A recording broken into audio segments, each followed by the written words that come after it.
confident in this video. Oh, okay. Let's keep going. Is it just me, or did you forget what it feels like to feel truly happy? I'm talking about when you were a kid and like the world was so big, so large, you could do anything, accomplish anything. Nobody could really tell you no. You know what I'm saying? Like there was nothing weighing down on you. That bliss, the ignorance is bliss feeling. You know what I'm talking about?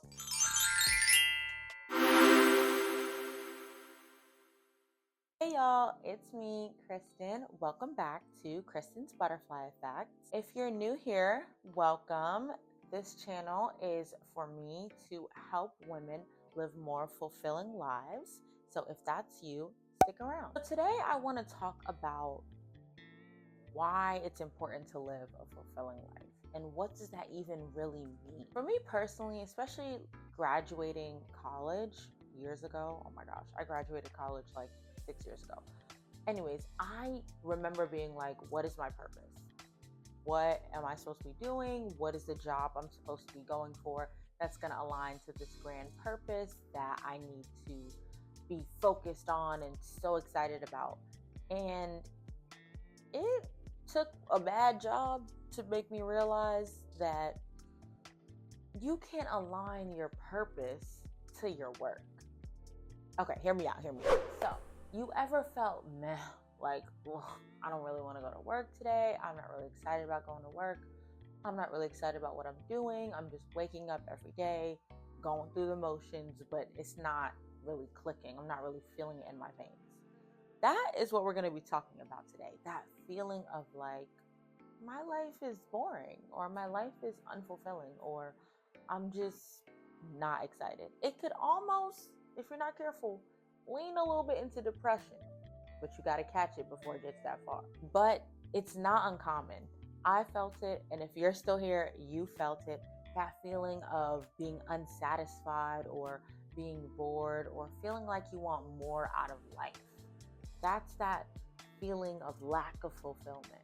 It may present itself as wanting more out of your romantic life, wanting more out of your job, wanting to travel more, wanting to make more money, wanting to feel like you matter. Your purpose in this world matters, and the things that you wake up and do every day has a larger impact on the world at large, as opposed to being a mindless, brainless job. And another version of having an unfulfilled life is being so busy because you're just trying to like, oh, if I do more, if I do this, if I do that, I'm going to have a better life. But then you just feel like, oh my gosh, I'm just trying to make it till tomorrow, or I'm just trying to make it to today. And you're not getting to do things that actually bring you deep, deep joy. Now, I want to put a disclaimer out there. This is not for people who are in survival mode. Because if you're in survival mode and you're at that point in your life, you literally just have to survive. That doesn't mean that you can't feel fulfilled in the midst of it, but that is not your priority right now. If we want to talk about Maslow's hierarchy of needs, you're at the base level where you just need your basic needs to be accounted for. Until you have that, you can't really think about deeper joy and contentment because you're grinding, like you're in work mode to make sure all of your needs are accounted for. And so if that is you, that is okay. I still love you. Okay, Buki. And I am praying that this is the year that you make it out of survival mode and you can start to lean into a deeper reality and a more fulfilling reality. And you're not having to worry about what am I going to eat? Are my bills going to be paid? So I'm praying for you, sis, and I'm praying that this year is a better year for you. If you're not living in survival mode, but you're kind of just, going with the flow, going where the wind takes you, then you need to stay tuned because this video is for you. The one thing I've learned about true fulfillment, and I've had to deeply think about this over the years. I am 28 now, and this is not just something that came to me once I graduated college and turned 22. I had to go through many iterations of young adulthood, and I'm still in young adulthood. I am not even calling myself a full-blown adult until I get to 30. Yes, I'm paying bills. Yes, I'm married. Yes, I got a big girl job, but I am milking my youth till the very last second, okay? True fulfillment is having a clear understanding of your identity, who you are, what it is that makes you tick, what it is that you value deeply, What brings you true joy? What fills your cup? That only can be determined if you really know who you are. And if you're trying to be like other people, or if you're trying to fulfill somebody else's dream for your life, you're not going to be able to really have a deeply fulfilled life. To understand what character traits, what values, what qualities really drive and motivate you, you have to do the work. That doesn't necessarily mean going to therapy, for example. That could mean journaling, that could mean quiet time, that could mean time to just reflect and think about your life, what has greatly impacted you, what has negatively impacted you, and where you can see yourself moving in the future. And girl, you gotta be honest with yourself. You have to really think about, okay, I like to travel. I cannot be with someone or be in a financial circumstance where I don't have the ability to travel, if travel really moves you. Or on the opposite end, if you're really a homebody, you don't want to have a job or a situation where you're constantly having to move or to be away from home because you know that you like being at home. Child, are you okay? The travel example. You know that you want to travel. If you have a job that requires you to be in office all the time, or does not really give you a lot of PTO, or doesn't really make it so that you can afford to travel to the places you want to travel, that is going to make you or leave you feeling like you have an empty cup, because traveling, seeing new places, getting new experiences is what fills your cup. So you need to, instead of thinking about a job that allows you to travel per se, think about a job that gives you the ability to travel when and where you want to travel. Same thing with a relationship. It wouldn't make sense for you to be with someone that also doesn't like to travel, because you want to be with that person and spend time with that person, but you also want to do the things that fill your cup, which are travel. And if you put yourself in a position to, or put yourself out of the position to do the things that you really want to do, that's when you start to feel resentment for your life, resentment for your relationships, and resentment for your situation. So it's really important that you think about what's most important to you and align or organize your life in a way that allows you to do those things more. Otherwise, if you're operating from an empty cup, you're going to feel burnt out. And honestly, that's when you get the feelings of anxiety and depression and feeling just worn thin. And that is not what I want for you as a young woman. And if you're Black, because I feel like for us, we definitely get boxed in, and you get placed into situations where society tells us what we should desire, how we should live, how we should act out our desires. And on top of it, just simply not being fair, it hurts my heart that we get so caught up in what everyone else wants from us, and we don't really take the time to think about what we want from our lives until it's far too late. So I recommend defining what your core values are. Think about it like a personal mission statement. What are your ethics, and what is the source of those things? So it could be your upbringing, it could be your culture, your heritage, it could be some philosophy that you're aligning yourself to. For example, for me, my core values are based in God. No surprise there. But as a child of God, it's very important for me to align my characteristics or my character traits and my core values with that of what God has called me to be, or how He wants me to act as His child. And that sounds very stiff, stale, but it's not, and it doesn't have to be. The relationship I have with God is a living relationship. It's not okay, well, follow these rules, and then if I don't follow them, like, I get sent to hell. Like, no. God calls us to be a certain way, and the more I find fulfillment in that, and the deeper I grow in that relationship, the more I desire to uphold that way of life. So take that and apply that to your life.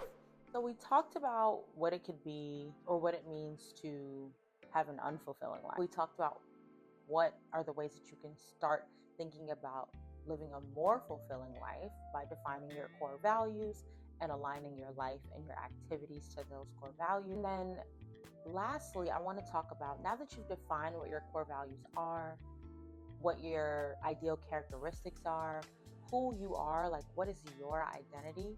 For me, I spoke about what drives and spearheads my personal identity, which is my identity in Christ. Alongside that, that allows me to fill my cup in ways that are deeply meaningful to me. Having real meaningful relationships with my family and my close friends, um, being engaged and volunteering within my community and giving to those in need, and then also doing work that keeps me fresh or excited. It's kind of hard for me to stay focused on doing one thing all the time. I like project based work over team based work, if I meant engagement based work. you will. And so I like having a start date and an end date because it gives me something to work towards. And then when a new project comes about, I can start working towards that. Going back to meaningful and deep relationships, the ways in which I show that is I will spend hours on the phone with my family and my best friends from back home, because spending time with them and staying up to date on their lives and sharing a laugh is really what makes me feel better and makes me feel good. And so it's important for me to maintain those relationships despite the fact that they're long distance relationships right now. Um, Ways that I do that are I make sure to prioritize my annual girls' trip, and I make sure to make time to go back home at least once a year. And thankfully, my husband is okay with all of those things. And not that he has to give me permission, but it's important that those relationships don't interfere with this relationship. Another thing that is meaningful to me and fills my cup is volunteering within my community. Last year, I started a personal initiative to volunteer at least 2 hours a month every month. And while it doesn't seem like much, I'm very proud of the fact that I'm intentionally making time to give back to my community, whether through my job or through my church or through my sorority.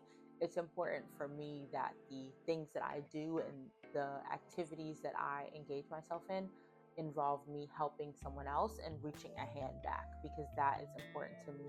And I've always had a heart to help other people. And it's great to say, like, oh, I love helping people. But for me, I needed to show that and I needed to do that. And at first, it's like uncomfortable to make time out of your schedule to go out of your way to volunteer or to donate. But for me, now it's just a part of my daily life. Each month, I'm like, okay, what am I doing? Where are my 2 hours coming from? And that can grow. It doesn't have to be like, oh, I'm stopping at two, but it's a baseline for me to say, to know that I'm making or I'm carving out time for the things that are most important to me, which is giving back to my community. Personally, I feel I'm so blessed in this life, and I want to be able to share that blessing with others. I feel that's the reason that I've been blessed, in order to bless others, and I don't want to keep that to myself. So I help others. Another thing that is important to me is staying connected to my heritage. I'm sure I've spoken about it before, but I'm Jamaican and I want to make it a point to go back to Jamaica biannually. And I've done so for the last 9 years, I think, since 2017. And wow, next year's gonna be 10 years. It's so exciting. Okay, gotta plan a big trip. But, anyways, it's very important for me to stay connected with my heritage, with my culture, the language, the food, my family back there, because I don't want to lose that. And I don't have children yet, but I want to make sure that they can be in a home and an environment that understands that that's a part of their heritage. And for me to be able to give them an authentic experience, if you will, or authentically pass down those traditions, I need to keep them fresh and prevalent in my life. And that is not just from, cooking the food and speaking the language here, but also being back in the motherland for me, and finding ways to connect with that community and invest in that community. So, those are just some of the ways that I turn around and fill my cup and have curated a fulfilling life, I think the biggest takeaway is that you have to be intentional. You can't desire a more fulfilling life and think that it's going to just happen to you, or one thing you do is just going to make your life so much better. It is a puzzle. It is, piecemeal. Your job can be part of it, but it's not everything. Maybe your job is just funding the life that is more fulfilling to you. You don't have to find purpose in the work that you do, because ultimately you go to work to pay those bills. Let's remember that. And having a roof over your head, having food in your stomach, having heat in your home if you need that, or AC if you need that, is fulfilling, because then you're comfortable. So don't put all the pressure on finding the most purposeful and impactful job. Your job simply could be the place that you clock in at 9 o'clock and clock out at 5 p.m. And every 2 weeks, you get your paycheck so that you can go to the craft store and get some knitting needles. You know what I'm saying? Like, it could be that helps fund your ability to go to conferences, or to go on vacation, or to pay for your hobbies. Whatever it is that you're doing, don't put all of your stock in one thing, because your life is so much fuller than your job or than your relationships. It needs to be everything, and then when you piece all of the little parts together, that's what really makes it a full picture and a full life. And I want that for you, because I want that for myself. And I know how much better I feel internally when I make intentional choices to live a more fulfilling um, and inspiring life. Okay, so if you want me to make a part 2 to this video talking a little bit more about how you can have a more fulfilling life and provide some more examples in greater detail, comment down below part 2. And other than that, I will see you next time. Thanks for joining me. If you like this content, don't forget to like this video and subscribe down below, and turn on your notification bells so you can see when my next video is posted. Until next time, peace, my girl.